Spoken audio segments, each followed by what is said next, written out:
prêts, eux, pour un voyage dans la pénombre d'une France enchaînée? Mais attention, dans l'ombre d'un chapeau feutré et d'un regard d'acier, un homme lutte contre l'oubli. Son nom, Jean Moulin. Voici l'histoire de celui qui a fait de son silence une arme, et de sa mort un cri.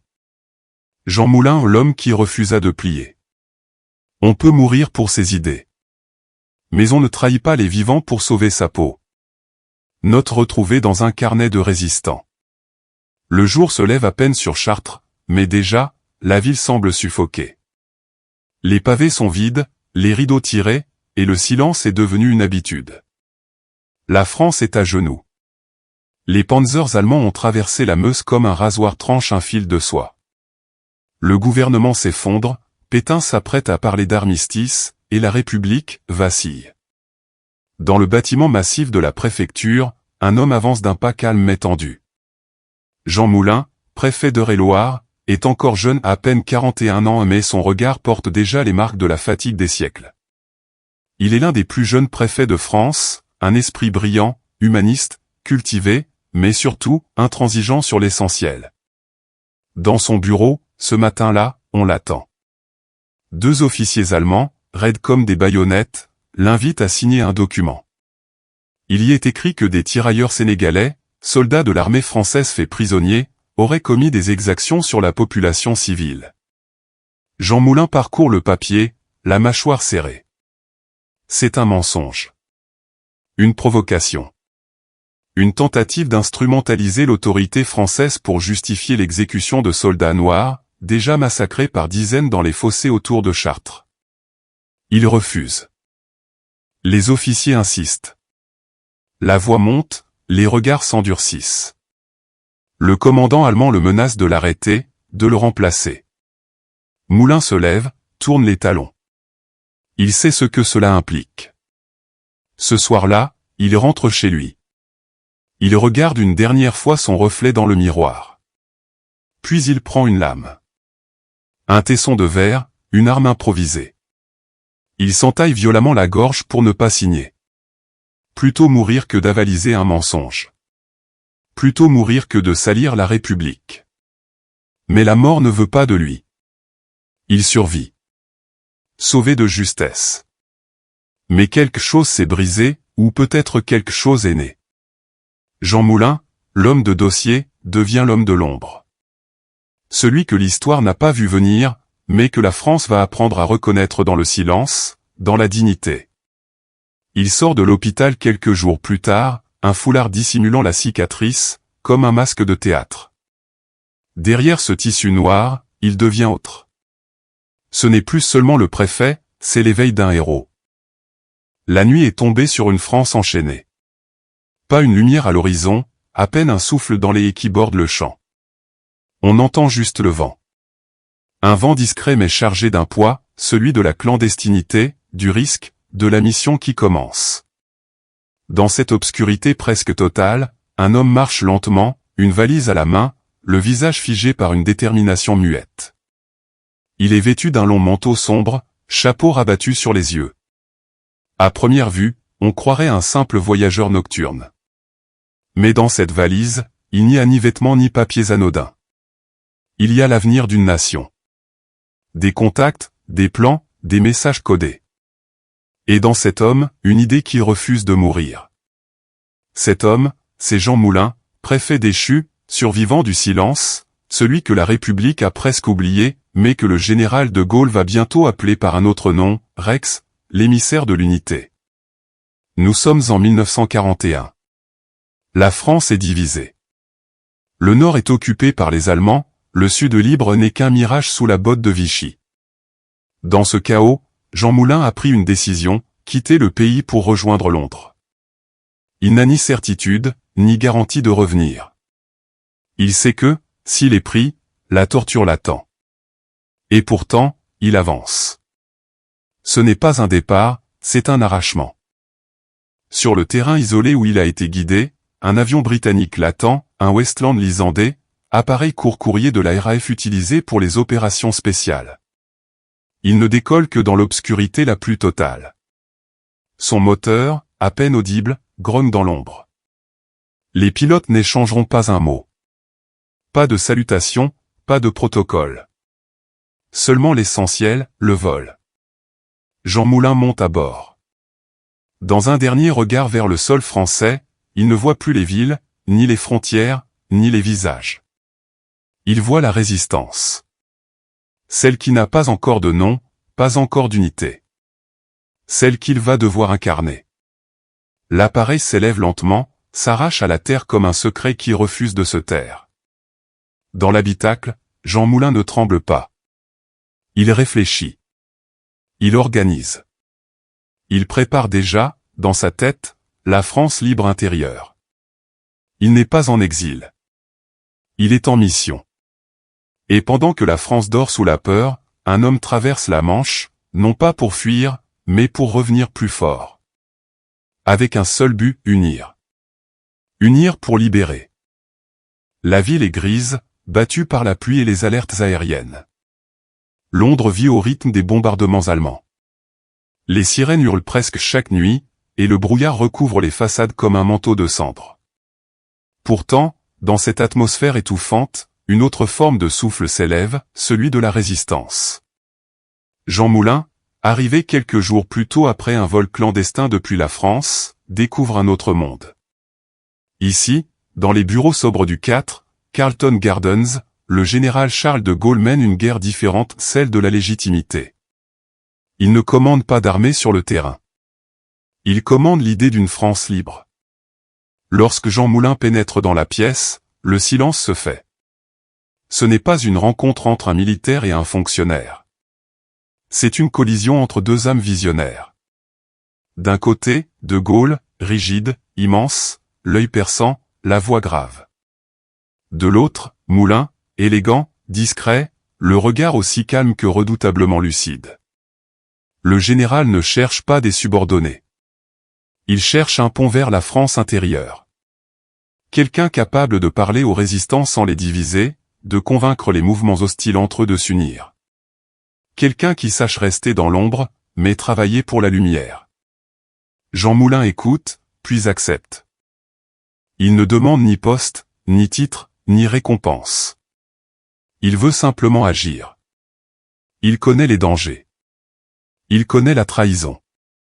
Mais il sait aussi qu'une résistance divisée est une résistance morte. Il sera celui qui les rassemblera. Son nom de code sera Rex, et sa mission, impossible sur le papier, unir tous les mouvements sous un commandement commun, reconnu par de Gaulle. Avant de quitter Londres, Jean Moulin dicte un document. Il y exprime son engagement total, jusqu'à la mort. Il sait que ce qu'il s'apprête à faire lui coûtera sa vie, mais il signe quand même. Et dans ce moment suspendu, une alliance est scellée. La résistance de l'intérieur aura une voix. Et cette voix, c'est Jean Moulin. Il pleut ce matin-là. Une pluie froide, fine, presque complice. Jean Moulin descend d'un train discret, son chapeau enfoncé sur le front, une écharpe sombre dissimulant la cicatrice qui lui barre encore la gorge. Son regard ne trahit rien. Ni peur, ni doute. Il est revenu. Mais ce n'est plus Jean Moulin, préfet révoqué, survivant d'un régime trahi. C'est désormais Rex, nom de code transmis par Londres, porté comme un étendard secret. Il foule de nouveau le sol de la France, mais cette fois, pour unir ceux qui refusent. La traversée de la ligne de démarcation s'est faite dans le silence, guidée par des passeurs discrets, corrompant garde et destin. Chaque pas est une prise de risque. Chaque regard croisé peut être un piège. La Gestapo et la milice sont partout. Une fausse carte d'identité dans une poche. Une capsule de cyanure dans l'autre. Rex vit désormais dans un monde où la moindre erreur ne pardonne pas. Son premier refuge est une planque à Lyon, puis une autre à Marseille. Des ruelles sombres, des rendez-vous codés, des mots de passe murmurés dans l'ombre. Il ne dort presque pas. Il rencontre, il écoute, il analyse. Il sait que la résistance française est un archipel de méfiance, de rivalités idéologiques, de chefs aux égos fragiles. Il y a les gaullistes, les communistes, les francs-tireurs, les royalistes. Et tous, pourtant, luttent contre un ennemi commun. Moulin ne vient pas pour diriger. Il vient pour rassembler. Par l'intelligence, par la parole, par la constance. Chaque discussion est une négociation. Chaque alliance un fil tendu au-dessus du vide. Et pendant ce temps, il écrit. Des rapports pour Londres, sur l'état de la France, sur les forces, les fractures, les espoirs. Des rapports minutieux, méthodiques. Il devient le cœur invisible d'un réseau tentaculaire. Dans les rues, personne ne le reconnaît. Il est un fantôme parmi les vivants. Mais dans les cercles de la résistance, un nom circule, murmuré avec respect et crainte. Rex est là. Et il prépare quelque chose de grand. La guerre fait rage ailleurs, mais à Lyon, c'est un autre front qui s'organise. Loin des balles, loin des bombes, c'est un champ de bataille silencieux fait de réunions nocturnes, de papiers brûlés, de regards échangés dans l'ombre. Et au centre de ce réseau naissant, Jean Moulin. Sous son identité de couverture, Joseph Mercier au Moulin devient un homme aux 1000 visages. Il change de ville, de vêtements, d'habitude. Il voyage à pied, en train, en vélo. Mais toujours avec un seul objectif, fédérer. La résistance française, en 1942, n'est pas une armée unie. C'est une mosaïque éclatée. À Lyon, il rencontre les chefs du mouvement combat. À Toulouse, ceux de Libération Sud. À Paris, il approche ceux de la résistance, francs-tireurs, CDLR, OCM, et bien d'autres. Certains sont gaullistes.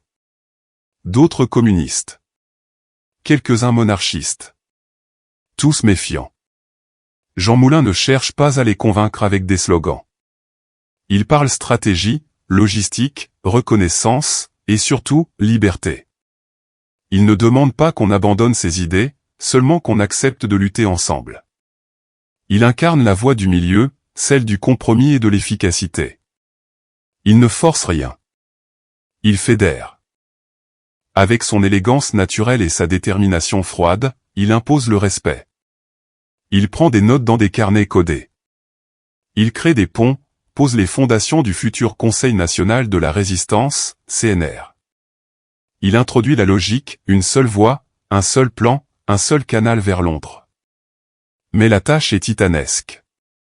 Les rivalités sont nombreuses. Les arrestations se multiplient. Les agents double pullulent. Moulin sait qu'il joue avec le feu. Il est désormais l'homme le plus recherché de France. Et pourtant, il continue. Dans un appartement minuscule, sous les poutres d'un immeuble à moitié délabré, un soir de décembre, les représentants des principaux mouvements s'assoient à la même table. Ils discutent, s'écoutent, parfois s'engueulent. Mais ils restent. Et au centre, calme, silencieux, patient, Jean Moulin. L'architecte de l'impossible. Le lion de toutes les fractures. Il n'a ni troupes, ni armes, mais il construit l'unité. Et dans l'ombre, l'espoir commence à respirer. Les jours s'écoulent, mais Jean Moulin sait que le sable dans le sablier s'amenuise. Chaque réunion clandestine est une victoire, mais aussi une mise en danger. Il est maintenant la clé de voûte de toute la résistance unifiée. Sans lui, les ponts entre les mouvements peuvent s'écrouler. Et les Allemands le savent. À Lyon, la Gestapo se renforce. Un nom revient sans cesse dans leurs interrogatoires, Rex. L'homme mystérieux que personne n'a jamais pu prendre en photo. Celui qui ne laisse aucune trace. Et pourtant, la traque s'intensifie. Klaus Barbie, le boucher de Lyon, prend la tête des opérations. Il ne veut pas seulement capturer des résistants. Il veut décapiter le mouvement. Détruire le lien entre Londres et la France intérieure. Et pour cela, il lui faut Jean Moulin. Dans les réseaux, la tension est à son comble. Certains doutent. D'autres deviennent paranoïaques. Des trahisons naissent dans les silences. Une arrestation à Paris provoque une cascade d'interrogatoires. À Marseille, un courrier est intercepté. À Lyon, un rendez-vous a été noté par erreur. Jean Moulin continue malgré tout. Il refuse de céder à la peur. Son agenda est plein, réunions, arbitrage, répartition des fonds, transmission de messages codés à Londres. Il dort rarement plus de 2 heures d'affilée. Il bouge constamment. Mais l'étau se resserre. Un matin, il apprend que plusieurs responsables de mouvement ont été convoqués à Caluire, dans une maison discrète, à l'écart. On parle de coordination, de structure militaire. On veut formaliser la naissance du Conseil national de la résistance. Jean hésite. Il sent que quelque chose ne va pas. Mais il décide d'y aller quand même. Il ne le sait pas encore, mais le rendez-vous de Caluire est un piège. Quelqu'un a parlé. Quelqu'un a cédé. Et la Gestapo, déjà en route, attend dans l'ombre. Prête à frapper au cœur. Dans quelques heures, le destin de Jean Moulin basculera à jamais. Mais jusqu'au dernier instant, il tiendra sa ligne, résister, c'est ne jamais trahir. La maison du docteur Dugoujon est modeste, nichée sur les hauteurs de Caluire. Ce matin-là, elle ne paye pas de mine. Un simple pavillon, calme, presque banal.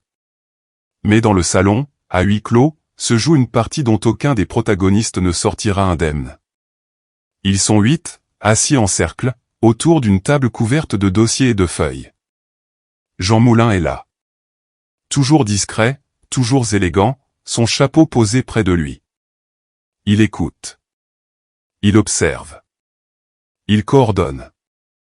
Il prépare l'ultime étape, la formalisation du Conseil national de la résistance, l'unité de toutes les luttes, un front unique contre Vichy et l'occupant.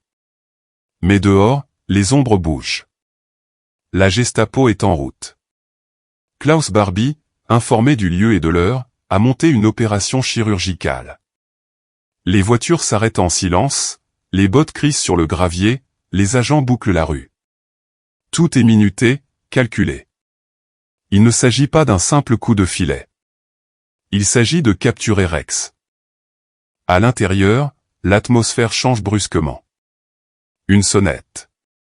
Puis des coups. Des ordres hurlés en allemand. La porte s'ouvre avec violence. Des hommes armés envahissent la pièce. En une fraction de seconde, tout s'effondre. Jean Moulin ne fuit pas. Il ne proteste pas. Il ne résiste pas physiquement. Il se tait. Les autres sont brutalisés, menottés, séparés. Les agents cherchent frénétiquement des preuves. Mais Jean Moulin ne donne rien. Aucun nom. Aucun contact. Aucun mot. Il est arrêté. Emmené. Dans une voiture banalisée. Il croise le regard de ses compagnons. Ils savent que s'il parle, tout s'écroule. Il ne parlera pas. Ce jour-là, l'un des hommes les plus importants de la résistance tombe aux mains de l'ennemi. Mais ce jour-là aussi, il devient une légende.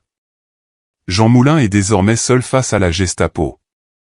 Mais il leur oppose ce qu'aucune arme ne peut briser, le silence.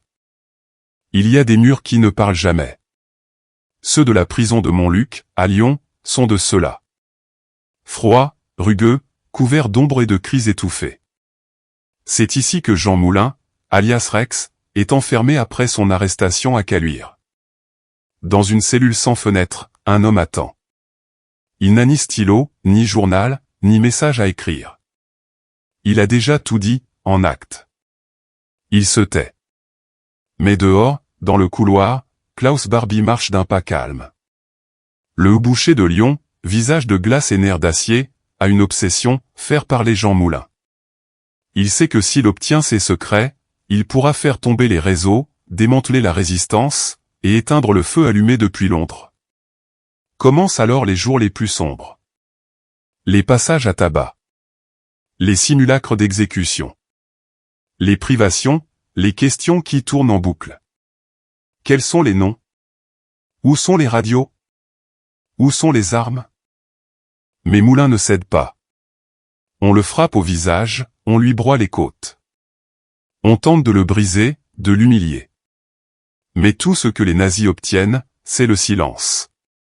Pendant qu'il résiste, la machine Gestapo s'impatiente. Aucun réseau ne tombe. Aucun document n'est révélé. Jean Moulin, affaibli, mutilé, devient un rempart. Et derrière lui, toute la résistance respire encore. Certains disent qu'il aurait pu parler, sauver sa vie. Mais Jean Moulin avait déjà choisi sa mort. Une mort héroïque, utile, silencieuse, au service de ceux qui continueraient après lui. Un jour, son corps est transporté à Paris, méconnaissable. Le 8 juillet 1943, Jean Moulin meurt à Metz, dans un train ou un hôpital militaire, nul ne sait précisément. Mais l'essentiel est ailleurs, il n'a jamais parlé. Il est mort comme il a vécu. Invisible, mais essentiel. Jean Moulin est mort. Mais personne ne le sait encore vraiment. Pas immédiatement. Pas officiellement. Son corps, anonymisé, déplacé en train vers Metz, puis inhumé à Thiais, sous un faux nom. Aucun éclat. Aucune cérémonie. Pas de croix, pas d'uniforme. Le silence jusqu'au bout. Et pourtant, quelque chose change. Car le vide qu'il laisse fait du bruit. Les réseaux qu'il a unifiés ne tombent pas. Au contraire, ils s'activent. Le Conseil national de la résistance, qu'il avait patiemment bâti pierre par pierre, entre en fonction. Les mouvements restent liés, fidèles à sa vision. Les contacts avec Londres continuent. Les sabotages s'intensifient. La France libre intérieure vive parce que Jean Moulin n'a pas parlé. L'annonce de sa mort circule comme un choc, puis comme une onde. Certains s'effondrent. D'autres redoublent d'efforts. La légende commence. À Londres, De Gaulle comprend qu'il a perdu bien plus qu'un émissaire. Il a perdu l'âme de la résistance intérieure. Il dira: Jean Moulin n'était pas un soldat comme les autres. Il était l'unité incarnée. 20 ans plus tard, en 1964, dans une France apaisée mais encore marquée, le silence de Jean Moulin résonne à nouveau. Dans une cérémonie exceptionnelle, André Malraux, ministre de la Culture, prononce un discours devenu mythique. Entre ici, Jean Moulin, avec ton terrible cortège. Et pour la première fois, l'hommage national reconnaît le sacrifice invisible. Un homme sans armée, sans grade, sans fusil. Mais dont la volonté seule a tenu la France debout. Il n'a jamais écrit de manifeste. Il n'a jamais crié, jamais dénoncé. Mais Jean Moulin, par sa fidélité, son courage, son silence, a offert à la France quelque chose que personne n'a pu détruire. La dignité. Il a fallu 20 ans pour que la France, apaisée, en paix, ose prononcer le nom de Jean Moulin à haute voix. 20 ans pour que l'homme qui avait choisi le silence reçoive enfin l'écho solennel de la reconnaissance nationale. Ce 19 décembre 1964, la République tout entière retient son souffle. Sous les voûtes du Panthéon, dans le cœur battant de la mémoire française, un cercueil avance lentement, porté par des soldats de la nation. Sur le bois repose un drapeau tricolore. Rien de plus. Pas de décor, pas de médaille. Juste le symbole qu'il a servi sans jamais le trahir. Et puis, le silence. Et une voix. Celle d'André Malraux. Sa voix grave, tremblante, blessée d'émotion, fend l'espace comme un hommage sacré. Il ne parle pas seulement à Jean Moulin. Il parle à tous les anonymes de la résistance, à tous les combattants de l'ombre, à ceux qui n'ont jamais eu de statut, de rue, de discours. Il dit: Entre ici, Jean Moulin, avec ton terrible cortège. Et dans ce cortège, il invoque ceux qui n'ont pas parlé, ceux qui sont tombés sans procès, ceux que la liberté a oubliés mais que l'histoire, enfin, accueille. Ce jour-là, Jean Moulin ne revient pas seul. Il entre au Panthéon comme symbole vivant de l'unité. Comme le visage de la France libre. Comme le héros dont l'arme fut le courage et le silence. Car au fond, Jean Moulin n'était pas qu'un homme. Il était un lien. Un pont entre les idéaux. Un rempart contre la soumission. Une étoile dans une nuit sans fin. Et désormais, il repose au cœur de la nation qu'il a refusé de voir mourir. Jean Moulin est mort depuis longtemps. Et pourtant, il est plus vivant que jamais. Pas dans des statues. Pas seulement dans les manuels d'histoire. Mais dans l'idée même de ce que signifie résister. Chaque fois que la démocratie vacille, que la peur rôde, que la liberté se rétracte, son nom ressurgit. Jean Moulin devient un miroir. Dans les collèges et lycées, son histoire est racontée, murmurée, transmise. On lit son nom sur des plaques de rue, des lycées, des places. On le prononce parfois sans le connaître. Mais son nom porte quelque chose. Une gravité, une lumière silencieuse. On le compare à un martyr. À un saint républicain. À un homme d'honneur absolu. Mais il était avant tout un homme. Un homme qui, dans un pays envahi, a choisi de ne pas se soumettre. Un homme qui a préféré le silence à la trahison. Un homme qui a unifié l'impossible. Aujourd'hui, dans chaque résistance pacifique, dans chaque combat pour la justice, dans chaque silence fier face à l'oppression, on entend le souffle discret de Jean Moulin. Son visage reste flou, insaisissable. Pas d'image officielle. Mais dans l'imaginaire collectif, il porte toujours un chapeau feutre, un long manteau noir, et un regard qui transperce l'histoire. Il est celui qui n'a rien dit. Et qui, par cela même, a tout dit. Le voyage du héros touche à sa fin. Mais ce n'est pas une fin. C'est une transmission. Dans toute mythologie, le 12e et dernier chapitre du monomythe n'est pas celui du triomphe personnel. C'est le retour avec l'élixir, ce que le héros offre au monde après avoir traversé l'épreuve ultime. Pour Jean Moulin, l'élixir n'est pas une arme. Ce n'est pas un discours, ni un manifeste. C'est une idée. Une idée nue, invincible. Unir au lieu de diviser. Résister sans haïr. Tenir sans trahir. Il n'a jamais revendiqué sa gloire. Il n'a jamais attendu qu'on le reconnaisse. Et pourtant, il est devenu le visage de ceux qu'on n'a jamais vus. L'élixir de Jean Moulin, c'est le courage anonyme. C'est l'idée que l'on peut, dans l'ombre, changer l'histoire. Que même sans armes, la volonté peut vaincre la violence. Que dans les heures les plus noires, le choix du juste est encore possible. Aujourd'hui, à chaque fois qu'un peuple se lève face à l'injustice. À chaque fois qu'une femme, un homme, refuse la peur. Qu'un simple citoyen dit au nombre au silence complice. Jean Moulin est là. Pas dans les mots. Mais dans l'attitude. Dans le regard droit. Dans la décision de ne pas plier. Son élixir, c'est cette phrase. Je suis responsable, mais je ne dirai rien. Ainsi s'achève le voyage du héros. Jean Moulin ne reviendra jamais. Mais nous sommes désormais porteurs de son élixir. Libres de faire de ce legs un combat, une leçon, une lumière. Jean Moulin n'est plus. Mais sa flamme ne s'est jamais éteinte. À travers ce récit, nous avons suivi son chemin, de préfet républicain à héros silencieux, de survivant à symbole. Il a traversé l'ombre, résisté à l'effondrement, refusé de céder. Il n'a pas levé les armes, mais il a porté l'idée de la liberté jusqu'à son dernier souffle. Il est entré dans la légende parce qu'il a choisi d'agir. Non pour la gloire. Mais pour les autres. Pour nous. Et nous? Que faisons-nous de cet héritage? L'histoire n'est pas un musée. Ce n'est pas un livre qu'on ferme. C'est un appel permanent.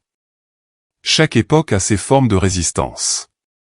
Chaque génération a ses tyrannies à combattre. Chaque individu a le pouvoir de se lever. Voici ce que nous pouvons faire. Transmettre son histoire. Dans les écoles, dans les familles, dans nos créations. Car un peuple sans mémoire est un peuple sans boussole. Refuser la banalisation de l'injustice. Chaque silence complice est un pas vers la chute. Ne jamais oublier que la résistance a commencé par des murmures isolés. Défendre les valeurs de liberté, d'unité et de dignité. Face à la haine, opposer la justice. Face à la peur, opposer le courage. Face à la division, opposer l'union. Agir, même modestement. Jean Moulin n'avait ni armée, ni fortune. Seulement une conviction. La résistance commence par un geste, un mot, un refus. Le courage, c'est de chercher la vérité et de la dire, ce n'est pas subir la loi du mensonge triomphant. Jean Jaurès, cité souvent par Jean Moulin. Aujourd'hui, nous sommes les gardiens de cette flamme. À nous de la porter haut. De la transmettre. Et, quand le moment viendra, de la défendre. Merci d'avoir voyagé dans l'épopée silencieuse de Jean Moulin. Si elle t'a touché, partage son nom. Inspire autour de toi. Deviens, à ton tour, le héros de ton époque.